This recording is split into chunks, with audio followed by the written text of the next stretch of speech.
This is the class on Hebrew history.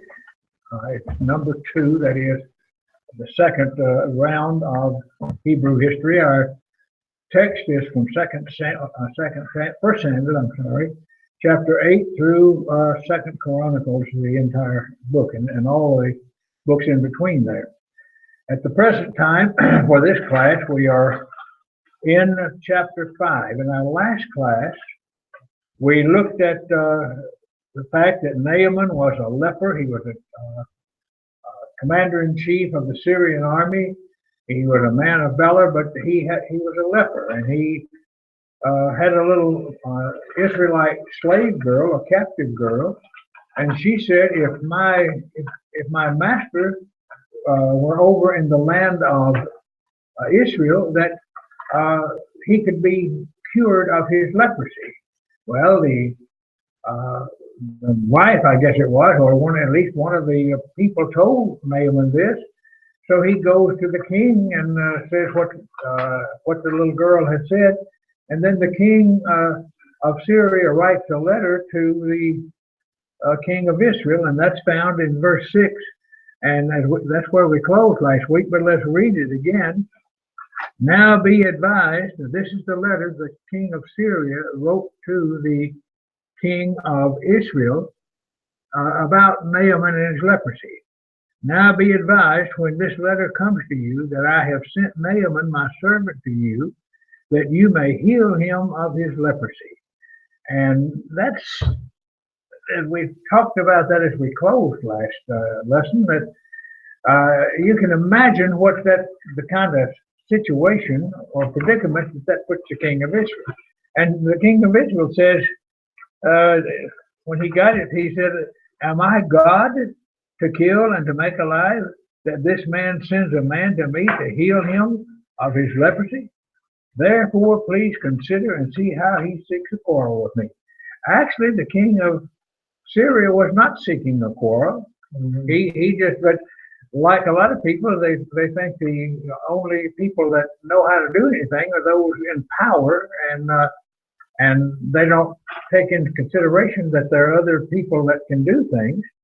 But in verse 8, continuing, and by the way, this is one of the good lessons on doing what the Word of God says and the way it says it. And we'll study that. So it was when Elisha, the man of God, heard that the king of Israel had torn his clothes, that he sent to the king, saying, why have you torn your clothes?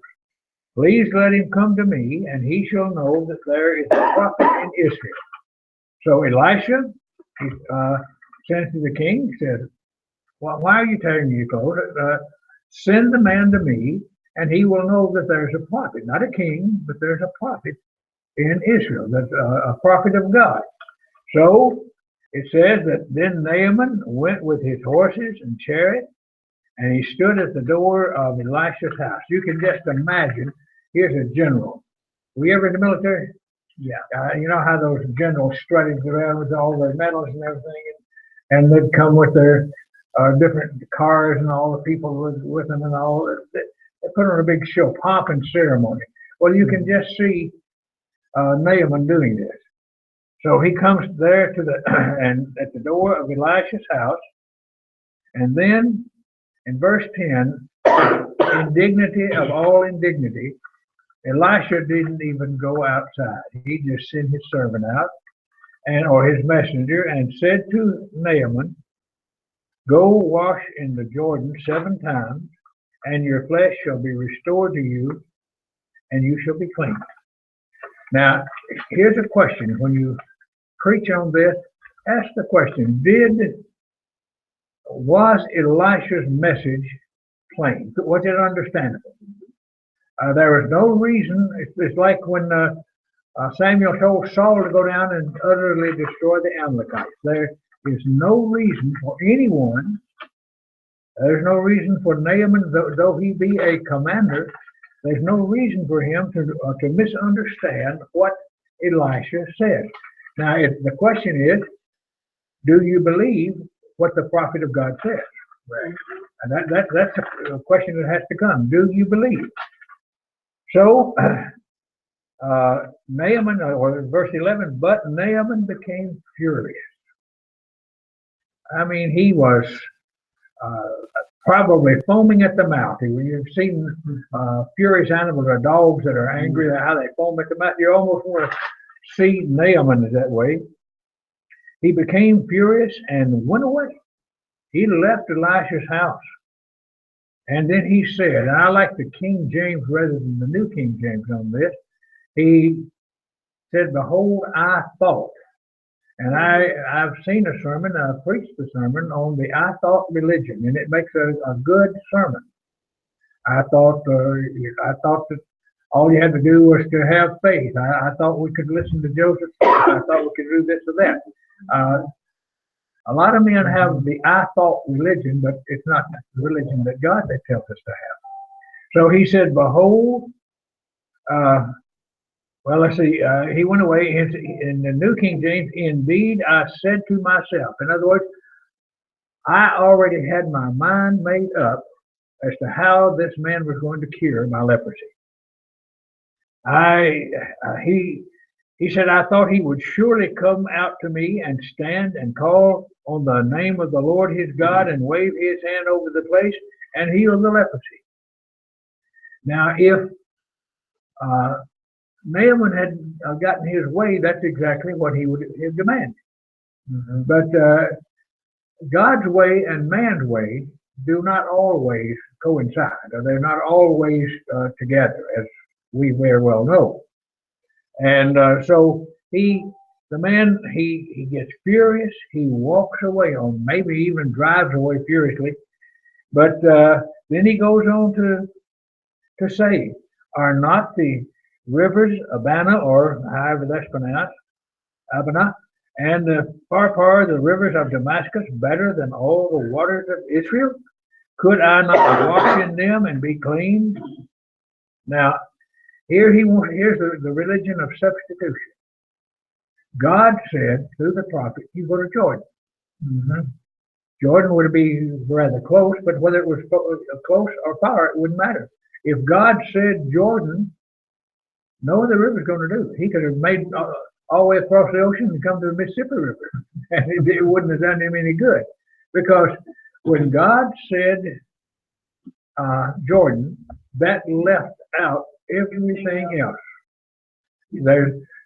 God does not allow a substitution of his word. And we're going to talk about that some more as we go through this.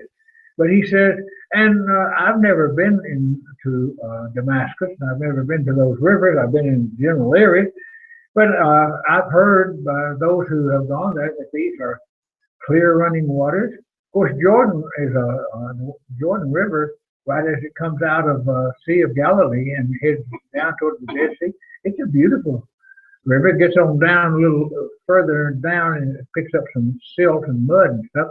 But up there near the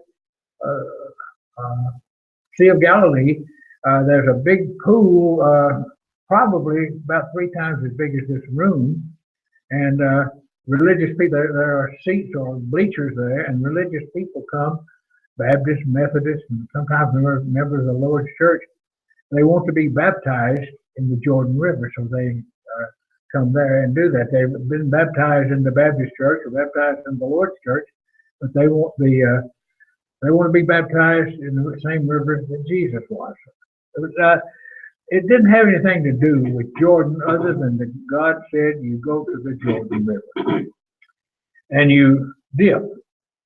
So he says, if I've got to go wash, he seems to the idea, well, I would go wash if he had told me one of the 2 rivers of Damascus. But since he didn't, we're told that he turned and went away in a rage. And every time I read this, every sermon I preach on it, every lesson I teach I stop and ask the question, what condition was he when he went away in a rage? What condition? What condition? He's still a leper. He's still a leper. That's it. He all of his fuming and fussing and wanting to substitute and do it like he wanted to do it, didn't change God's word at all. God didn't say, well, now if you're not satisfied with this, we'll negotiate. You remember when Jesus in John chapter 6 talked about he just fed the I think 4,000 or 5,000, and then they'd followed him around the Sea of Galilee and there, and he began to tell them that unless you eat my flesh and drink my blood, and of course he was talking about become part of him, Right. and Right. and they said it's a hard saying, and many of them turned and walked no more with him. In fact, the text seems to indicate that only the 12 didn't walk away. But a point that I make on that, did Jesus run after them and say, now wait a minute, folks, maybe I was a little strict there. Let's negotiate. Let's be something. God doesn't negotiate. God says, here's the covenant. If you have a covenant, if you and I make an agreement, we both can input to the agreement. Well, I'll buy it for this much, or I'll give you this much for it, or something like that, and you'll say no for this much, and we'll finally come to an agreement, or not. But in the covenant that God makes all of the provisions, all of the stipulations. Man's idea or man's part of either covenant, the old law or the new law, is to either abide by it or not abide by it. So this man, he turned and went away in a rage. But his servant had a little more sense, it seems, or a little more reasoning about him than Naaman did. So he came near and spoke to him, and he was very polite and showed his respect for him. He said, my father, if the prophet had told you to do something great, would you not have done it? Well, yeah, if the prophet had said, bring me so many heads of my enemy, or if it said, bring me so many talents of silver or gold, or changes of clothes, or whatever, would you have done it? Well, yeah, he would have done it, and then he would have gone away and said, I saved myself, or I cleansed myself. He paid for it. God doesn't work that way. He didn't work that way with this man. So the servant said, well, you would go wash and be clean. How much more then when he says to you, just wash and be clean? And in the church today, our motto, I don't like to call it, our position in the church is the biblical position. Speak where the Bible speaks, be silent where the Bible is silent. You don't add to, you don't take away from the Word of God. And even if an angel from heaven comes and should come to you and say, you've got to do this different, Paul says, don't listen to it. Well, that angel he'll be anathema. And so Naaman, realizing, after coming to his senses, I guess, and realizing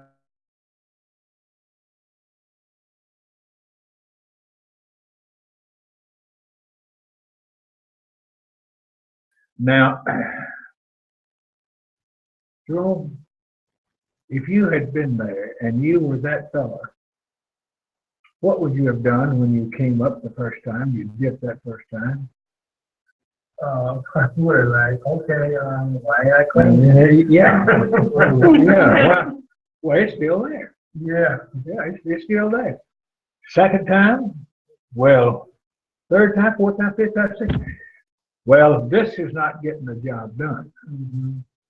But again, how many times did the prophet say this? Can Naaman be cleansed on any less? No. And any more is not going to help him. Mm-hmm. So we have an extremely good lesson here on doing things God's way.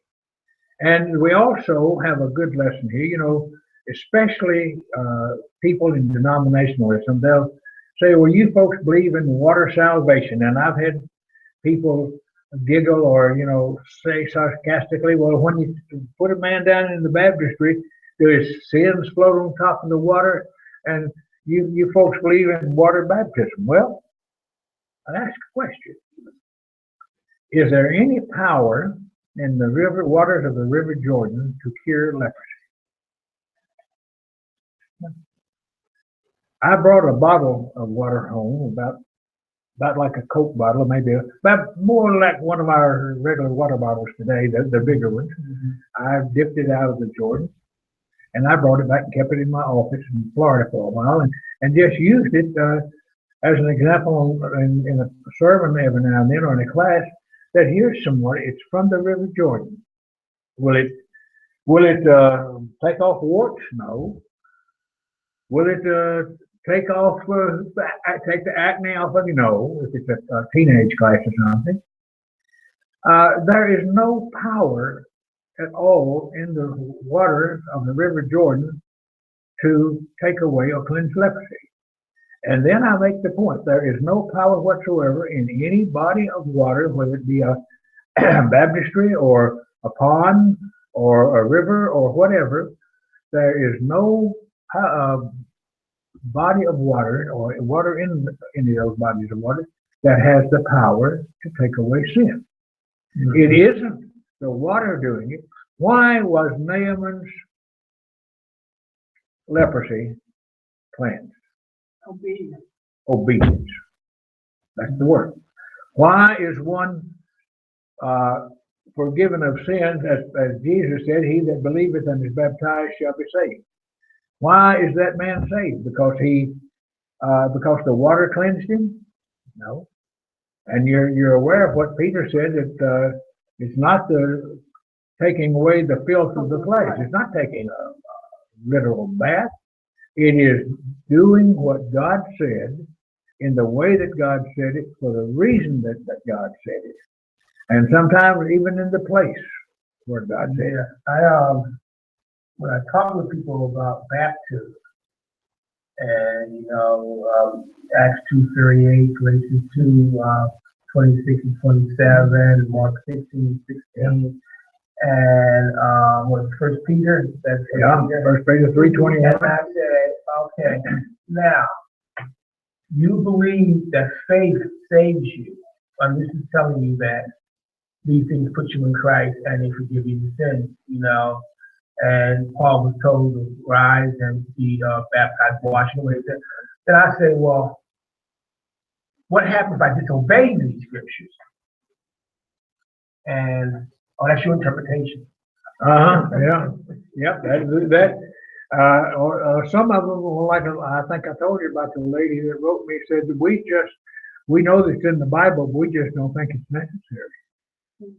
And who gave anybody the power or the right or the whatever to judge God and say, well, God says it's necessary and we don't think it is? Well, I think the key word is they don't think.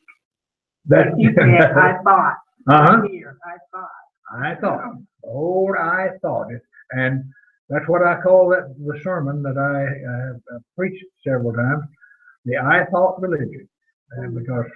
And you can make it on any application to any false doctrine at all. But he went down and he dipped 7 times, and the Bible says his flesh was restored like the flesh of a little child, and he was clean. Was down at Emory Clinic this morning, and there's a lady with a little girl in there, probably 2, 3 years old. She was just having herself a time. I think the mother had the appointment, but anyway, the little girl didn't look sick at all. But knowing that I was going to be teaching on this, I just looked at her, and her flesh was, she didn't have any pimples, she didn't have any scars or anything. The flesh of a little child. When our children were born, they were soft and cuddly, and we know what that means. Now, mine, yours too, wrinkled, got bumps on it, and all this kind of stuff. Well, his skin became like that of a little child. And then he goes back. Now he has changed. He's not furious anymore. He goes back and he offers to Elisha a lot of goods, money and clothing and so forth. And Elisha said no. Well, Elisha, not Elisha, but Elisha said no. I don't want it. And I'm paraphrasing here. He said, I'm not. I didn't do this for that. So he sends him away, and we find that Elisha has a servant called Gehazi, and he saw all that stuff that Naaman offered to Elisha, and he said in his heart that man doesn't need to walk away with all that. So he follows him, and he more ways, and he comes up on him, and Elisha or the Naaman says, "Is there a problem?"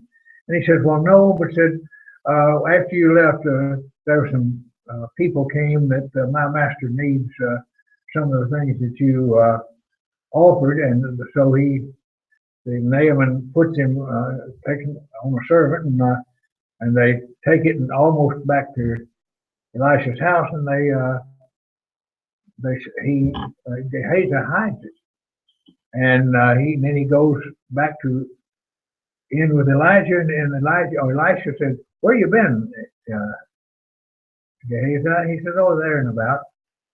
And he said, "Is it a time to take clothing and get gold and silver?" And he let Gehazi know that I know what you did. Mhm. And then I think we see here the judgment of God on Gehazi because of his greed and because of his lying. Mhm. Elisha said the leprosy that was on Naaman will be on you and your seed the rest of your lives.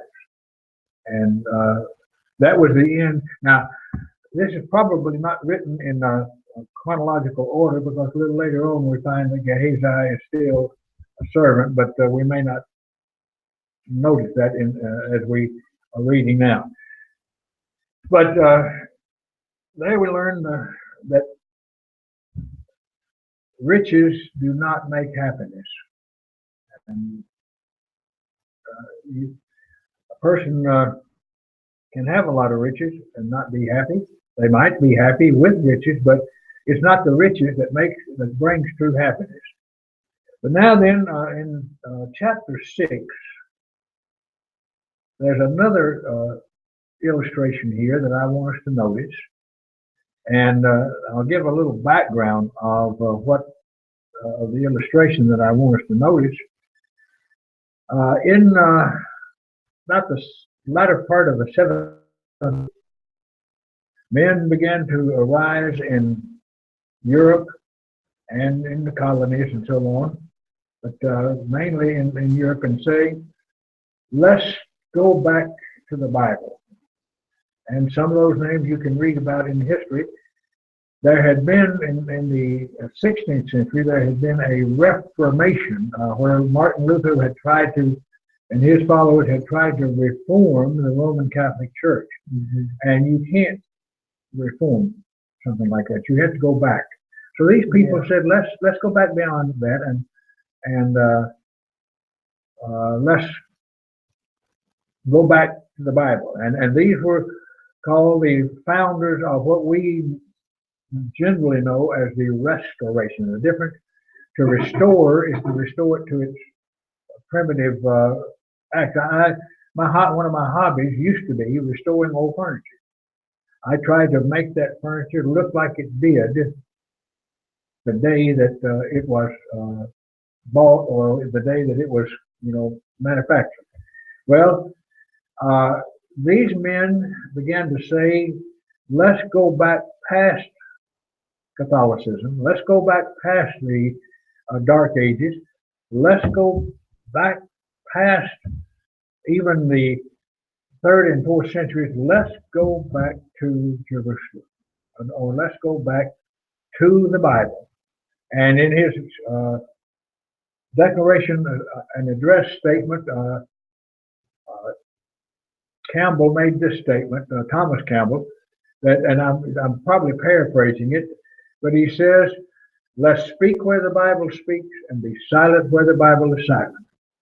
In doctrine, purity, in in fellowship, unity, and other things like that." But the slogan or the byword or whatever you want to call it, the motto, or actually the position that came out of that movement is what we are associated with. We go back to the Bible, we speak where the Bible, but where do we have to go? If we go into well, it's like if I get my visa, I'm going to India in October and stay there for 5 months. If I go out into the villages out there, I probably won't, because I teach in the school of preaching over that. Mm-hmm. But if I go out into the village and I start preaching, trying to establish a church, where am I going to have to start in the Bible? Am I going to have to start with the Catholicism and how we need to correct that? But you're going to have to go back to the beginning. Now, there is a good illustration of that in chapter 6. It says that the sons of the prophet said to Elisha, "See now, the place where we dwell with you is too small for us. Please let us go to the Jordan and let every man take a beam and from there, and let us make there a place where we may dwell." So he answered and said, "Go." Then one said, "Please consent to go with your servant." And he answered, "I will go." So they went with them, or he went with them, and when they came to the Jordan, they cut down trees. Now here's a but, here's a contrast. But as one was cutting down the tree, the iron axe head fell into the water, and he cried out and said, "Alas, master, for it was borrowed." So the man of God said, "Where did it fall?" And he showed him the place. So he cut off a stick and threw it in there, and he made the iron float. Now, the miracle of it is he made the iron float. But I want you to notice the principle. The man is cutting a tree. I never had the axe fall off, but in the summertime when I was growing up as a kid, we'd go down to the woods and we'd cut wood for cooking and wood for heat. We'd cut down trees and do that. And so I know how to use an axe, or did in those days anyway. And here a man is chopping, and the axe head flies off, and it's iron. So he comes to the prophet and he says, "My master, my axe head is gone, and it was a borrowed one." And Elisha says, "Where did it go in? Where? Show me where it fell in." And now, where did this man go? Now, just think about this. Where did this man go to show Elisha where that axe head went in? Did he go down the river 100 yards or 200 yards? Went right where it went in. He said, right there. Right there. When did the church begin? Right there in Acts chapter 2. When did Jesus arise from the dead? Right there on the third day. Mm-hmm. You know, we can pinpoint those things. And when is a man saved? When he obeys, right there, when he completes his obedience, he is saved. And here is a physical example of that situation, that the man knew that he wouldn't go upriver 200 yards. He wouldn't go downriver 200 yards. If he's going to recover the axe head, he's going to have to go to the place where it fell. And of course Elijah then cut a stick and threw it in, and the axe head floated, and the man recovered it. So that to me is just a good illustration again that if you're going to do what the instructions say, you start at the beginning. My wife and my granddaughter still laugh about this. We lived in Alabama, and I bought a grill, a charcoal grill, one of these about this long and all, and it had all the instructions. Well, I grew up where I worked as a mechanic for many years, and I pretty well know how to put something together. So I start, and my granddaughter saying, "Papa, you need to look at the instructions." Oh, I know how to do that. Well, I got it together, and I had one piece upside down, and I had to take the whole thing back down and start with number one. They have it. First thing you do is this. Second thing you do is this. Third thing you do is this. That's what we have to do with the Word of God. We have to look to see what He says. Like Naaman, he had to go to the Jordan. He had to dip 7 times. Not just go to the Jordan and look at it, or go to the Jordan and splash a little water in his face. He had to dip, which means he had to go and submerge himself. And he had to do it 7 times. So this is just one of those interesting situations. Now, for the for the next few chapters, we find the work of Elisha in some of the things that he did, and some of the actions that he took, and how he treated the Syrians and so forth in a good way. And then we read in chapter 8 about the death of Ben-Hadad, and the next several chapters we read of a king starts reigning, and then he dies, and then his works are put in, and it's about, I'm on this opening in my Bible 1, 2, 3, 4, 5, 6 times either some king has been anointed, or some king has been killed, or some king reigns. These are interesting things for us to know, but there is not a great deal of doctrinal material here that other than illustration for us that we can use. But then we come to the 9th chapter, and in verse 30, we come to the death of Jezebel. Now, who was Jezebel? Who was her husband? Ahab. Who was her father? He was the king of Sidon or something like that and he was a Baal worshiper. And when Ahab married Jezebel, she brought Baal worship into Israel.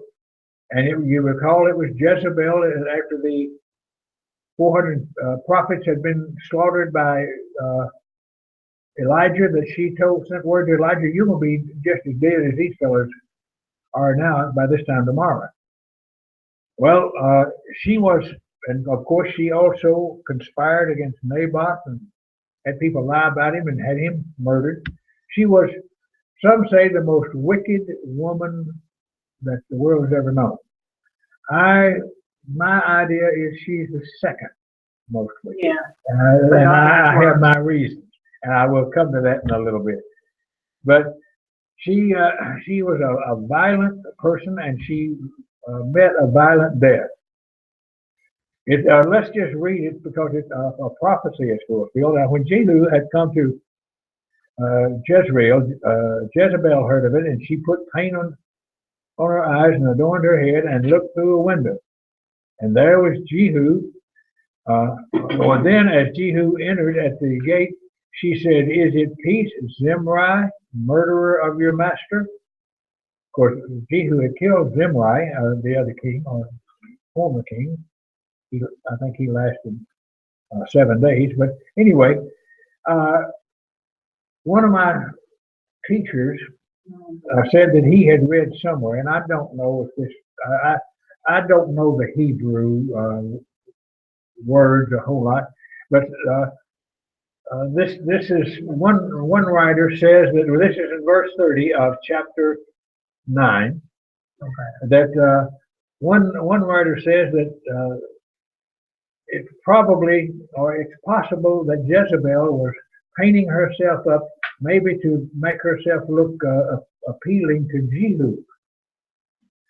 But by the fact that she asked, is it peace, Zimri, or is it peace, Zimri, murderer of your master?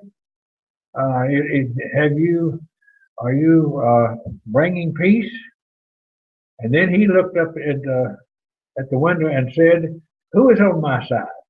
You can just see this if you imagine it in a city. They're coming in. It's muddy from what the thing shows, but she's up here in an upper room, or probably a castle in an upper room, and she has painted herself, and she's looking out the window, and she talks to Jehu, and she says, "Is it peace?"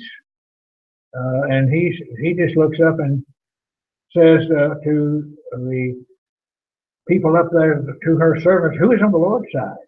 So two of the eunuchs looked out at him. Then, in other words, they volunteered. They said, "We're on the Lord's side, on your side." And he said then to them, verse 33, "Throw her down." So they threw her down, and some of her blood spattered on the wall and on the horses, and he trampled her underfoot. Threw her out the window, huh? Threw her out the window. And as she hits, evidently, she burst open or bleeds or whatever. And he just walks his horses through it and stepped over her, or walks her horse through her body.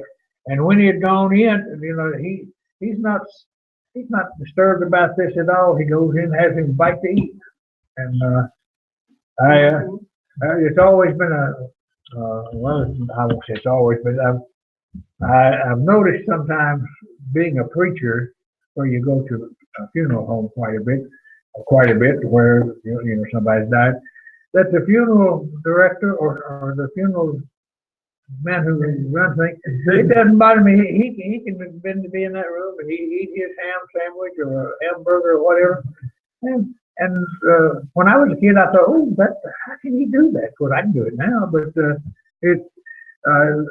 the fact that this wicked woman had been killed didn't bother Jehu at all. So he said, "Go now and see that this accursed woman, see to her and bury her, for she was the king's daughter." So they went to bury her, but they found no more of her than the skull and the feet and the palms of her hands.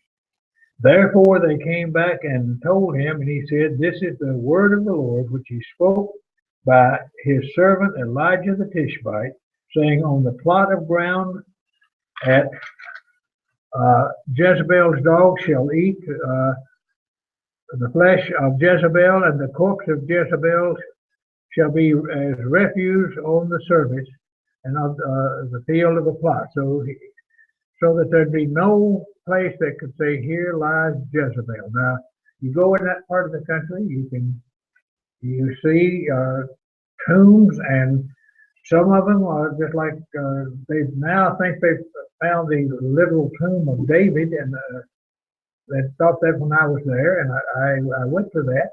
And then there are other tombs there that you can go to. You've traveled here in this country. I was up in Virginia, and I went to the tomb of Thomas Jefferson. Some of these, and I've been in some of the cemeteries of the old churches where great men, McGarvey and other people like that, where they were buried, and I've been to theirs. But you can't go in Israel and find a place that says, "Here lies Jezebel."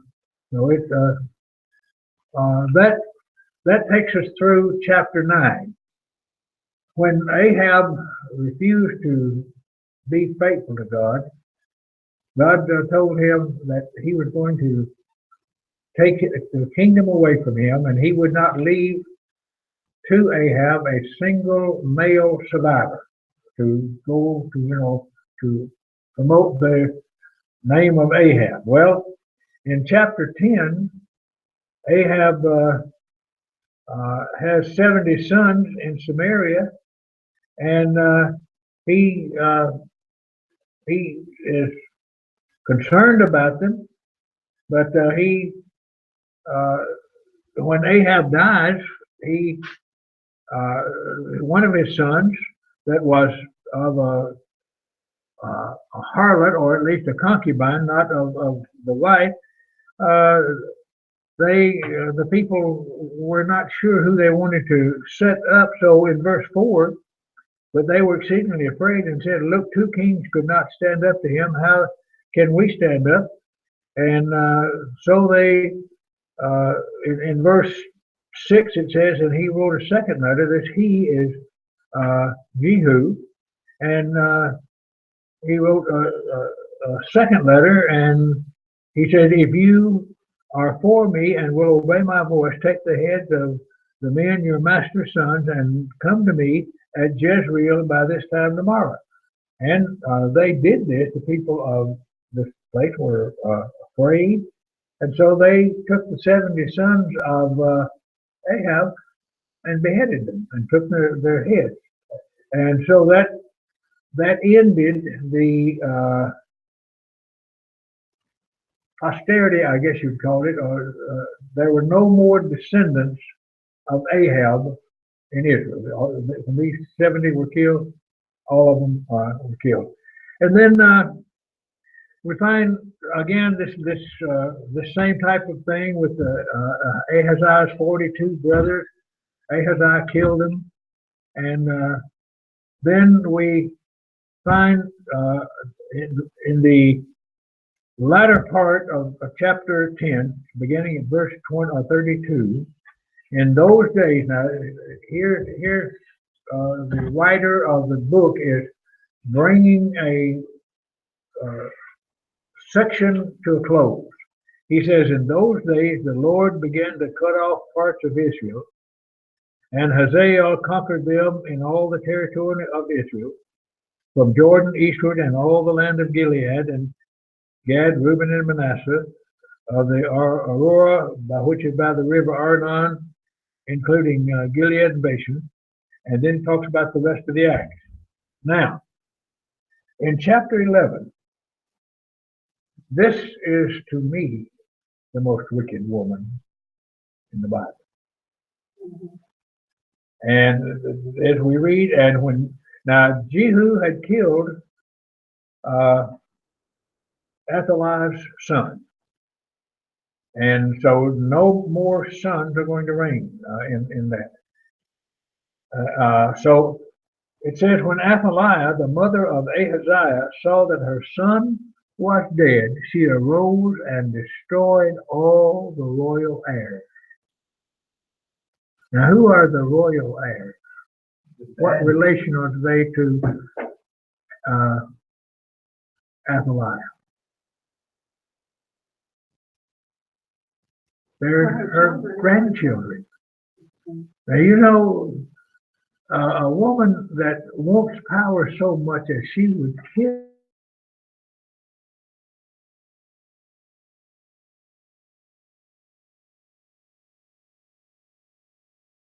We love them. We loved our children, but we just get a second crop, and then a grandparent knows this. But this woman is so calloused and hard-hearted that it says that she arose and destroyed all the royal heirs. Now, if that word "all" goes unqualified, if there's not an exception to that, then you and I today are wasting our time in what we're doing. Because we went through earlier, I think we did, and earlier we showed that the seed of the promise made to Abraham, that through his seed all nations there would be blessed. We noted that began with Isaac, and then with Jacob, and then through Judah, and then we came to David, and there's a whole seed line there. And but here, it says, but Jehoshaphat, the daughter of King Joram, sister of Ahaziah, took Joash, the son of Ahaziah, and stole him away from among the king's sons who were being murdered, and they hid him and his nurse in the bedroom from Athaliah, so that he was not killed. So he was hidden with her in the house of the Lord for 6 years, while Athaliah reigned. And then in the 7th year of Joash, he is pronounced to be king. But here, as one writer or one fellow in a lecture that he gave, he says that God said that to the serpent, I'm going to put enmity between you and the woman, between her seed and your seed, and you shall bruise his heel, but he shall bruise your head. In other words, he said, God is telling the devil, the serpent, representing the devil, there's going to come one that is going to destroy you. And when Jesus came, Satan did all he could, and if we use our imagination, when Jesus said it is finished and he died on the cross, you can just imagine the elation of Satan. There, look at him up there, he's dead. There's the one who was going to defeat me.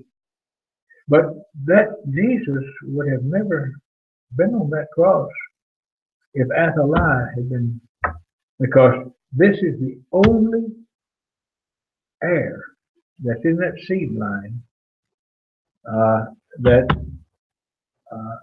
if he's killed, if Joash is killed,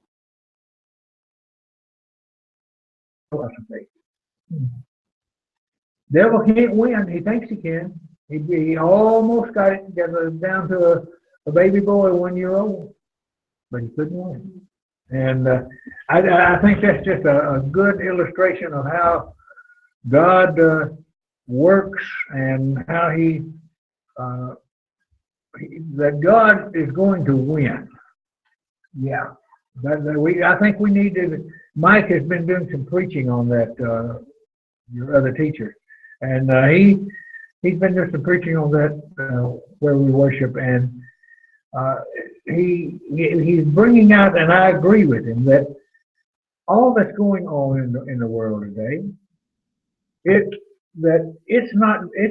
whatever men are doing, and all the wickedness they are doing, and all the laws they are making that are ungodly laws, it's not going to change God and his power and his sovereignty. I think back to Noah, the very imaginations of their heart were only evil continually.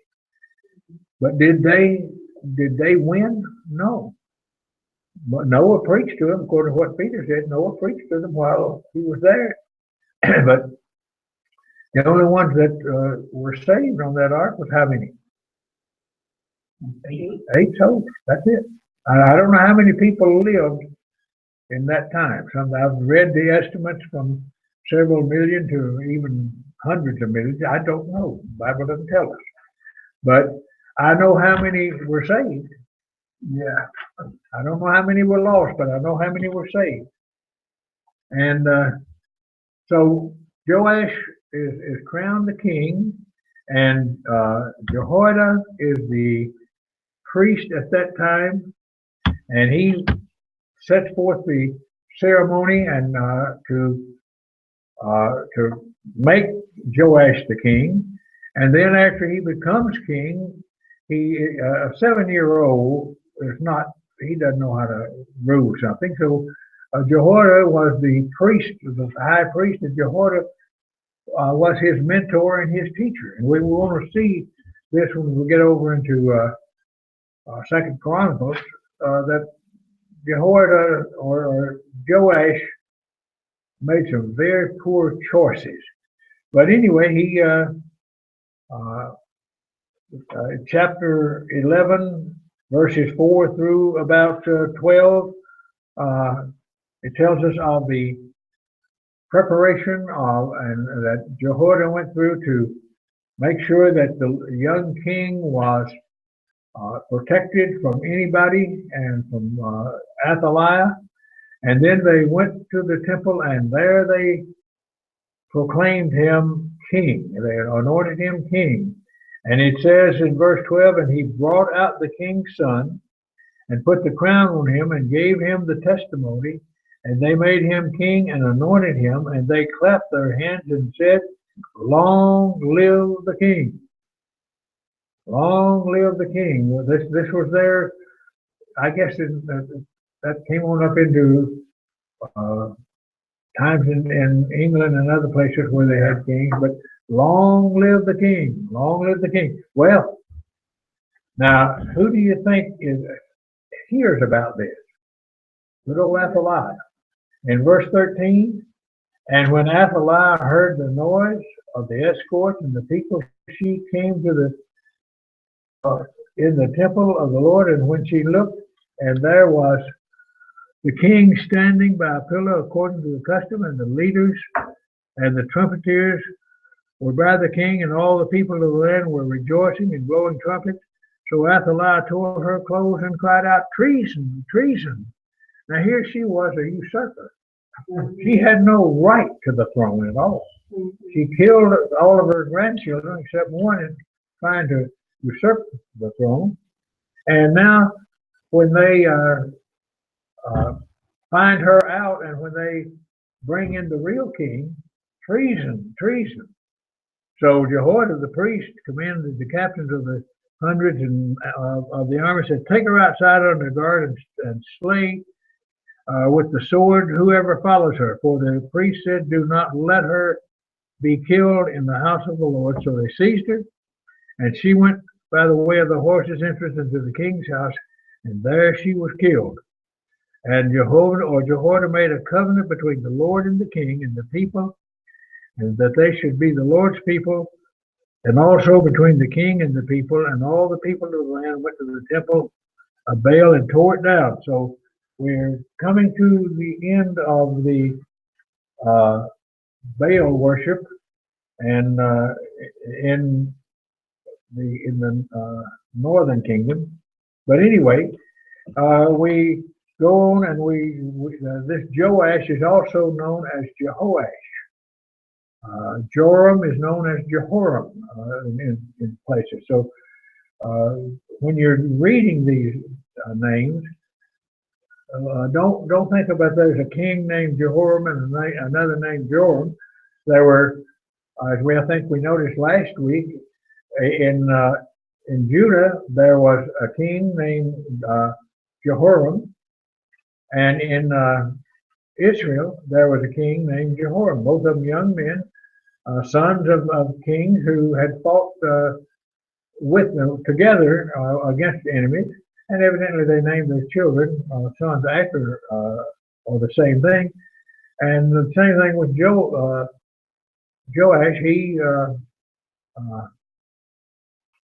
He's known as Jehoash and Joash. In verse 19 of, well, let's just look at what Jehoash did. He rebuilt, or he repaired, I won't say he rebuilt, he repaired the temple. We're told that he did that which was right in the eyes of the Lord all the days, this is verse 2 of chapter 12, all the days in which Jehoiada the priest and Jehoiada the priest instructed him, but the high places were not taken away, and the people still sacrificed and burned incense on the high places. And then he determines to repair the temple, and as he is doing that, he calls the people to, give to this, and they did. And then he contracted, as it were, the work of repairing the temple out to those who were honest men, and he didn't require them to give an account of the money or how they spent the money, knowing that they were honest men. They would do it that way. But then in verse 19, now the rest of the acts of Joash and all that he did, are they not written in the book of the Chronicles of the Kings? And his servants arose and formed a conspiracy and killed Joash in the house of Milo, which goes down to Silla. Now, what I want us to do is turn over. We're going to come back to First Kings, but I want you to turn over to chapter 24 of Second Chronicles. We want to read this, pretty much this entire chapter. It's going to be, some of it will be repeating, but we're going to see what happened when Jehoiada died. Jehoiada was the mentor of Joash, and he protected him those 7 years when he was a baby or a child, and then he instructed him in being a king and advised him. But let's read all of 24, at least down through 22, and we'll be reading some same stuff we did over there, but that's okay. Joash was 7 years old when he became king, and he reigned 40 years in Jerusalem. His mother's name was Zibiah of Beersheba. Joash did what was right in the sight of the Lord all the days of Jehoiada the priest. Now, notice he did what was right in the sight of the Lord all the days that Jehoiada was with him and over him, or being his tutor and the high priest. And Jehoiada took 2 wives for him, and he had sons and daughters. Now it happened after this that Joash set his heart on repairing the house of the Lord, and he gathered the priests and the Levites and said to them, "Go out into the cities of Judah and gather from all Israel money to repair the house of your God from year to year, and see that you do it quickly." However, the Levites did not do it quickly. So the king called Jehoiada, the chief priest, and said to him, "Why have not you required the Levites to bring in from Judah and from Jerusalem the collection according to the commandment of Moses, the servant of the Lord, and for the assembly of the tabernacle and so forth?" And then verse 7, so the sons of Athaliah, the wicked woman, had broken into the house of God, and had also presented all the dedicated things of the house of the Lord to the Baals. Then the king, at the king's command, they made a chest and set it outside at the gate of the house of the Lord, and they made a proclamation throughout Judah and Jerusalem concerning, or to bring to the Lord the collection that Moses, the servant of God, had imposed on Israel in the wilderness. Then all the leaders and all the people rejoiced, brought their contributions, and put them into the chest, or into the chest, until all had given. So it was at that time when the chest was brought to the king's official by the head of the Levites, and when they saw that there was much money, the king's scribe and the high priest officers came to and emptied the chest, and took it and returned it to its place. Thus they did day by day, and gathered money in abundance. Then the king and Jehoiada gave it to those who did the work and the service of the house of the Lord. They hired masons and carpenters and repaired the house, and also those who worked on iron and bronze and so forth. So the workmen labored, and the work was completed, and they restored the house of God into its original condition and reinforced it. And when they had finished, they brought the rest of the money before the king and Jehoiada, and they made from it articles from the house, before the house of the Lord, articles for serving and offering, and spoons and vessels and gold and so on and silver. And they offered burnt offerings in the house of the Lord continually all the days of Jehoiada. Now, this is leading up to when Joash, when he's been a good king up this time, all the days of Jehoiada. But in verse 15, there's a but Jehoiada grew old and was full of days, and he died. He was 130 years old when he died. They buried him in the city of David among the kings because he had done good in Israel, both toward God and toward his house. And after the death of Jehoiada, the leaders of Judah came, bowed down to the king, and the king listened. And therefore they left the house of the Lord God of their fathers and served wooden images and idols, and wrath came upon Judah and Jerusalem because of the trespass. Now here we have these people. I guess people get tired of abiding by truth, and they want something. Well, look at our religious today. I don't just picking out one, not picking on him, but this Joel Osteen. Yeah. There are people that think he hung out the moon, so to speak. And what does he do? He doesn't tell them. He just promises them that if you're a good person and God is going to bless you and blah blah blah blah blah. But he has stated that he does not preach against sin, that he doesn't talk about sin in any of his meetings. And he's probably the biggest, his congregation, or whatever you call it, probably the single biggest one that there is. That people want to hear it. Didn't he inherit, was the football stadium back? He either inherited or bought it. I don't know which. But that's where they have the service some type of professional sports in there. So. I noticed in something on the internet where he and his wife had bought a $10 million house, and then they had also bought a private business jet. So, and those things run something. Well, some of them run up into the high millions, 40 to 50 million or more. But here are these people. They had served, and Joash had served under Jehoiada. Jehoiada was the high priest, the chief priest, and they had served. And Jerusalem and Judah had prospered. But now these people come and they get the ear of the king, and they tell him. They came to the king. And they bowed down, and the king listened to them. Therefore, now, what did they want? Well, let's see what they did.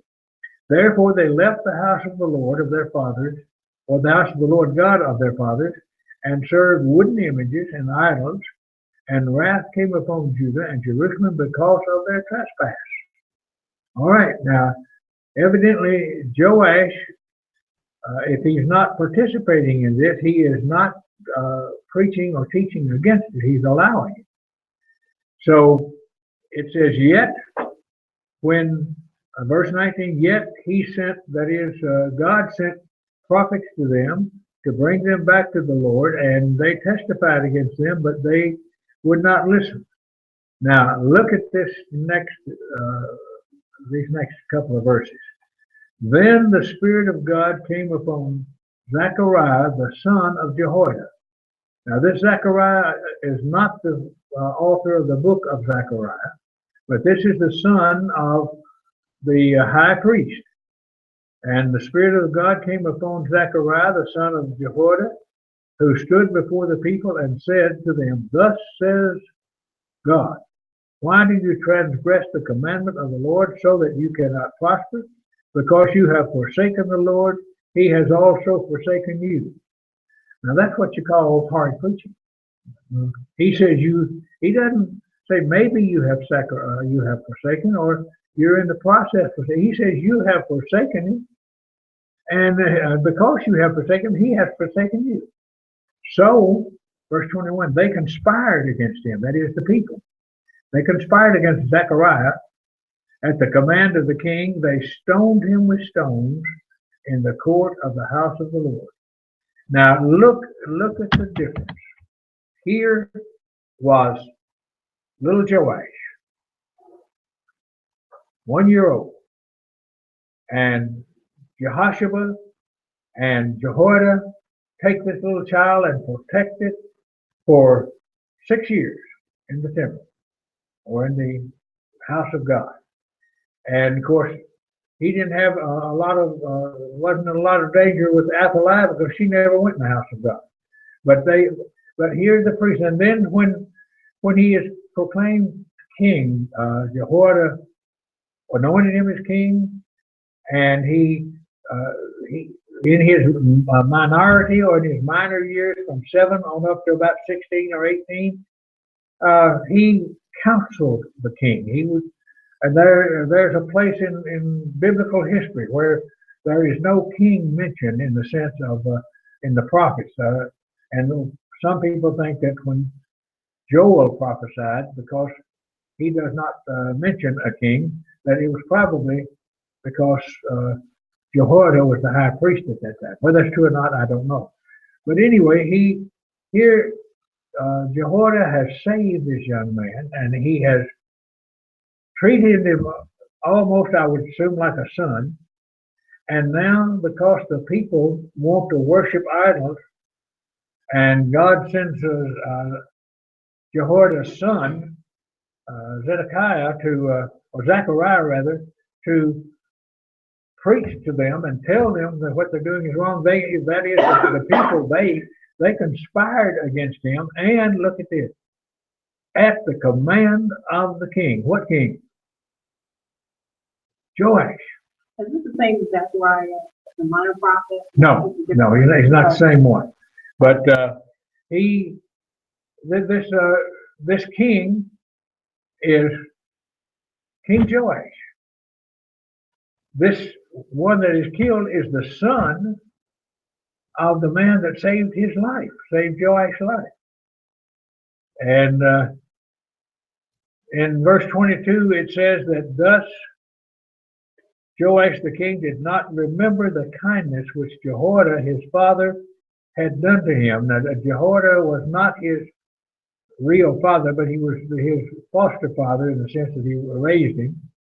But he did not remember what his father had done to him, but killed his son. And as he died, that as Zechariah died, he said, "The Lord look on it and repay." But here we find just, well, I see it in one sense in our political system today. Maybe that's not a good illustration, maybe it is. But we see the grandchildren of many of the soldiers that died defending our country in World War II, World War I, World War II, in the Korean War, in the Vietnam War. And we're not talking about race or culture, and we see people that their fathers or grandfathers died protecting and honoring the flag. We see them burning it and tromping on it. This is what Joash did. He didn't respect what his foster father had done, so he killed his foster father's son. And then, of course, he died. And it tells about that in the rest of the chapter. Now, let's go back to, see, we've got about 45 minutes. Let's go back to, okay, here, we come to, I'll get it here in a minute. Lost my place where I was. Okay, here we are. In chapter 12 of 2 Kings, verse 19, we read that where the death of Joash, and then Jehoahaz reigns in Israel, and he did evil in the sight of the Lord. And you keep seeing these, that we're coming down to the end of Israel. the northern kingdom. We have Jehoahaz. He reigns in Israel. He does what is evil in the sight of the Lord, like Jeroboam the son of Nebat. And he did not depart from the sins of the house of Jeroboam, verse 6. And and then verse 8 says, now the rest of the acts of Jehoahaz and all that he did, his might, and so on, are they not written in the books of the Chronicles of the King? Then he rested with his fathers, and they buried him in Samaria. Then Joash, his son, now this is not the same Joash as we've just been reading about. That Joash was in Judah. This is one reigning in Israel, and he's called Joash and Jehoash. And in the 37th year of Joash, king of Judah, Joash or Jehoash, the son of Jehoahaz, became king over Israel in Samaria and reigned 16 years. And he did for that which was evil in the sight of the Lord. And this is the continual line. It's almost like in the Chronicles, the first chapter. We are in chapter 13, looking at about verse 11 and 12. And Jehoash or Joash of Israel is reigning in Israel. He does evil. He is taken out of the way, and so on. And then we come to verse 14, to the death of Elisha. And Elisha, when he is, I guess, on what we call on his deathbed, he calls in a king, and he tells the king to take some arrows and strike or shoot, and he shot, and we're in verse 17 now of chapter 13, talking about Elisha, and he's talking to the king of Israel, and he tells him to shoot an arrow, and he said, the Lord, or the arrow of the Lord delivereth, and the arrow of deliverance for Syria, for you must strike the Syrians at Aphek till you have destroyed. Then he said, this is Elijah or Elisha, take the arrows. So he took them, and he said to the king of Israel, strike the ground, and he struck 3 times and stopped. Now this was an object lesson, and Elisha, even in his, I guess on his deathbed, he gets angry with this king, and he says in verse 19, the man of God was angry with him and said, you should have struck 5 or 6 times, then you would have struck Syria till you have destroyed it, but now you will strike Syria only 3 times. Then Elisha died. And in verse 22 and following, we have that Israel recaptures some of the cities of Syria, and then we find in chapter 14 that Amaziah reigns in Judah. Now we'll go back to Judah. We've been on the last 2 or 3 kings in Israel. Now we're going to Judah. In the 2nd year of Joash, the son of Jehoahaz, king of Israel, Amaziah, the son of Joash, king of Judah, began to reign. He reigned 25 years, or he was 25 years old, king, and he reigned 29 years in Jerusalem. And his mother's name was Jehoiadan of Jerusalem, and he did what was right in the sight of the Lord. Yet, not like his father David, he did everything as his father Joash had done. And however, again, the high places. Now, these high places that are spoken of here, and sometimes in the prophets, they probably were not idolatrous high places. The idolatry had been moved out, most of them. But they were, where were the people when during Solomon's time, where did the people come to worship? Where did they go to worship? What did Solomon build? The temple. And when Jeroboam saw that after he divided it, when he saw that the people were going back to to the temple at Jerusalem. He built 2 golden calves. Said if I don't give them a place to worship, they will kill me when they go back. But anyway, from this point on, in Judah, not in Israel, but in Judah, they still didn't remove these high places. They were places where people would go, evidently because it might be too far to go to Jerusalem or something.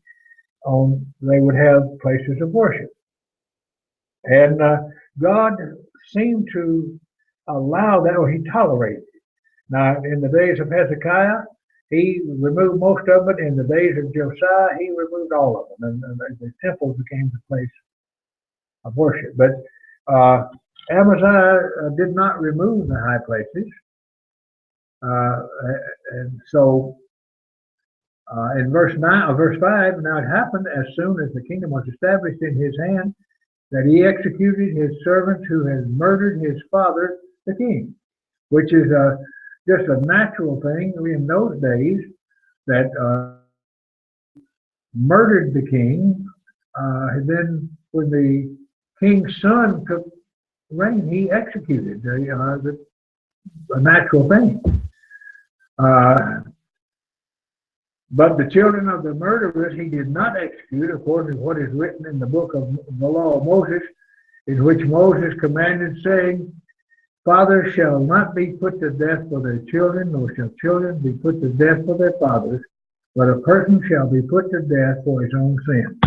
Now, if you've read the book of Ezekiel and studied it, you know that in Ezekiel, I think it's chapter 18, that Ezekiel brings out, he says that the soul that sins, it shall die. But a son shall not he'll not be punished for his father's sins, or his father for the son's sins. And but it's each one will be responsible to God or for his own sins, not for the sins of others. I am not responsible for the sins of my father. I am not responsible for the sins of my son after they've been, Mike is not a sinner. I'm not saying that, but I'm saying when he sins, if he fails in some place, God doesn't hold me responsible for that. Because, going back to Naaman and Elisha's servant, when the servant's family was cursed, that the leprosy will not depart from. How do you tie that in? Because isn't that the seed? good point. I see what you mean. So we got this may be. It seems to me it's a special curse because of the just blatant. Now, this is an opinion I'm expressing. Pardon me. But because of the blatant sin that Gehazi sinned, and in his lying about trying to hide it, the prophet of God placed a curse on him that it would be that there would be leprosy in the family of Gehazi as long as it. Well, another way to look at that too, it was the prophet of God. It was God too. Yeah. So God allowed it. Right, and but the general rule, I think, in fact, the biblical rule that I, as a child of my father, it would not have been right if my father had committed murder or stolen or something for me to be punished for his sins. If I should go out here and start shooting up people and killing them, people should not come to my son and my daughter and say, you're just as guilty as he is, because they're not. Mm-hmm. And this was God's way of doing it. And here Amaziah, he executes the ones that killed his father, but he doesn't execute their sons. Those two sons that killed his father, he doesn't execute their sons. He states what Ezekiel states. And then it says in verse 7 that he killed 10,000 Edomites in the valley of Salt and took Selah by war and called its name Jothiel to this day. And then he, since he was successful with Edom, that he sent messengers, this is verse 8, to Joash, or Jehoash, the son of Jehoahaz, and son of Jehu, the king of Israel, saying, "Come, let us face one another in battle." And here we find Joash giving what is known as a fable. In verse 9, Amaziah has challenged Jehoash to come, let's face one another in battle. And Jehoash gives an answer to Amaziah that is a fable. In verse 9, Jehoash said, Jehoash, king of Israel, said to Amaziah, king of Judah, saying, "The thistle that was in Lebanon sent to the cedar that was in Lebanon, saying, Give your daughter to my son as wife. And a wild beast that was in Lebanon passed by and trampled the thistle." In other words, he's going to explain what he means in verse 10, but here you have a thistle, and you know what a thistle is, a briar, that there was a thistle in Lebanon that said to the cedar of Lebanon, which is the cedar of Lebanon, were well known for their beauty. That's what the temple was built out of, the interior of it. And so he says, the thistle says to the cedar, "Give me your daughter to wife." Now we know that thistles and cedars don't talk, but this is a fable. It's a illustration. So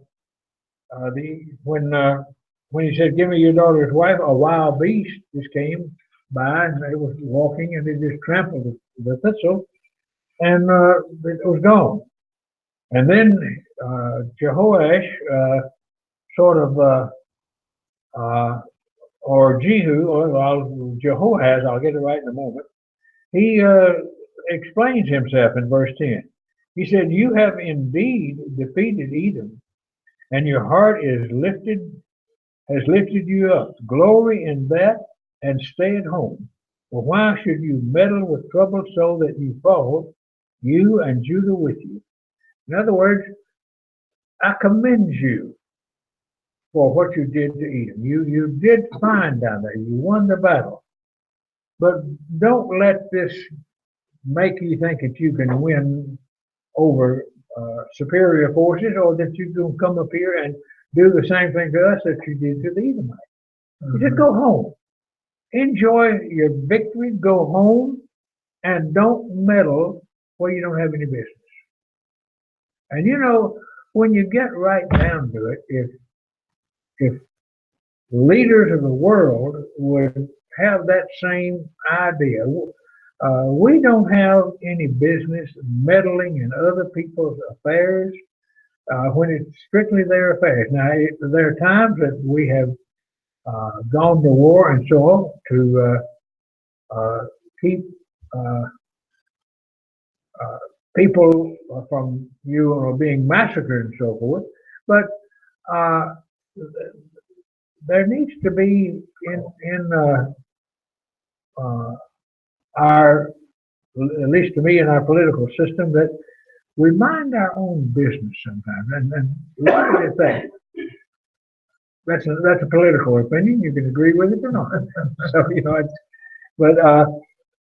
but Amaziah, verse 11, would not heed. Therefore, Jehoash, king of Israel, went out, and he and Amaziah, king of Judah, faced one another at Beth Shemesh, which belongs to Judah, and Judah was defeated by Israel. and every man fled to his own tent. Now, after this, Jeroboam. Now, we've already studied about one Jeroboam. This one we call Jeroboam 2, because he's not the son of Jeroboam. He's not any kin to the Jeroboam, but he's just called Jeroboam.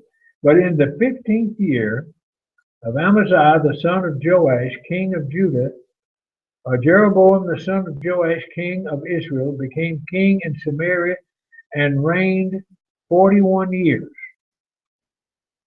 And he did evil in the sight. Now, let me tell you something about this king. During his reign, Israel, the kingdom of Israel, probably reached its zenith in riches and so on, and in power. This man was a good political king, but he was a complete failure as a spiritual leader. Now, turn over to the book of Amos. I've got to find him too. Yes, Amos. That's Hosea. Sorry, Amos. Sure. Well, here, there I am. I'm coming to it. Now, Amos goes into up to Bethel. We're in the book of Amos. I would tell you what page it's on, but your Bible doesn't have the same page all it is I. But you want to come to chapter 7 of the book of Amos. Now, Amos is a man down in Judah who God calls him to go up to Bethel, which is in Israel, where Jeroboam the first built the 2 golden calves, and it has become the religious shrine of the golden calves, and it has become the religious shrine of the idolatrous people of Israel. So Amos goes up and he preaches against this, and this is one of my favorite books of prophecy, or one of my favorite prophets. But if you read in chapter 7, he has a vision of the plumb line. And let's just start reading with verse 7, chapter 7, verse 7. Amos says, "He showed me, behold, the Lord stood on a wall made with a plumb line, and a plumb line in his hand. And the Lord said to me, Amos, what do you see? And I said, I see a plumb line. And the Lord said, behold, I am setting a plumb line in the midst of my people Israel. I will not pass by them anymore. And the high places of Isaac shall be desolate, but the sanctuaries of Israel shall be laid waste.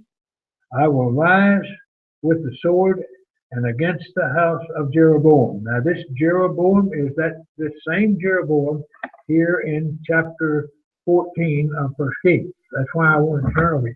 But now then, Amaziah, who is the priest at this time, then Amaziah, the priest of Bethel, he's the priest of the golden calves, sent to Jeroboam, king of Israel, saying, Amos has conspired against you in the middle of the house of Israel. The land is not able to bear all his words. For thus says Amos, Jeroboam shall die by the sword, and Israel shall surely be led away captive from their own land. Now this is what, Amos is a bold prophet. I mean, he's a fire and brimstone type, hellfire and brimstone type of preacher. He tells it, as we sometimes say, like it is. So Amaziah, verse 12, says to Amos, "Go, you seer or prophet," that's another word or description of a prophet, "flee to the land of Judah and there eat bread." You're coming up here, you're doing this for bread. You're doing it to make money. But he says, you go back to Judah and you eat bread there and prophesy, but never again prophesy at Bethel, for it is the king's sanctuary, it is the royal residence. So that means you can't preach to the king the truth. You have to preach what the king wants you to preach. Mm-hmm. And notice Amos's answer. Amos answered, I was no prophet, nor was